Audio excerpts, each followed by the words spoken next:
Malaking pasakit sa mga may-ari ng mga karinderya dito sa Old Capitol Compound ang tuloy-tuloy na pagtaas ng presyo ng mabilihin, lalong-lalo na ang gulay, isda at lalong-lalo na itong bigas.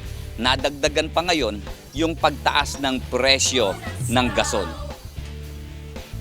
Kaya ayon sa may-ari na si Oliver, kailangan na nilang itaas ang kanilang presyo.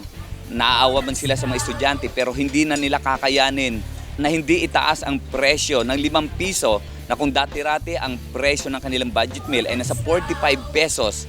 Ngayon, kailangan na nilang gawin na 50 pesos dahil sa taas ng mga bilihin. Hirap na hirap po kami sa pagbabudget, lalo na sa mga bilihin din ngayon, mahal din. Lalo, dagdag pa pasakit yung gasol, bigas. Wala po kami magagawa, nagtaas na rin po kami ng 5 pesos sa budget meal po namin. Yung dating 45 po, naging 50 with rice na po kami sa student. Nagsimula na ang mga petroleum companies na taasan ang presyo ng kanilang mga panindang liquefied petroleum gas o LPG.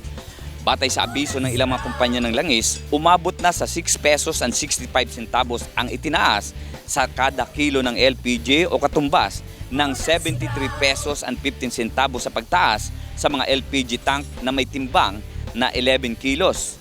Kaya sa ngayon, nasa 840 hanggang 1,000 na ngayon ang 11 kilo nito ayon sa Energy Department. Ayon sa mga kumpanya ng langis, ang ginawa nilang pagtaas sa presyo ng mga LPG ay dahil na rin sa naging epekto ng pagtaas ng presyo nito sa pandaigdigang merkado ngayong Setyembre. Paliwanag ng Department of Energy, bunsod ito ng production cut ng OPEC at paparating na winter sa Northern Hemisphere ang taas presyo ng LPG. Dahil sa sobrang taas ng presyo ng LPG, inaasahan na sa Mayo pa ang rollback nito.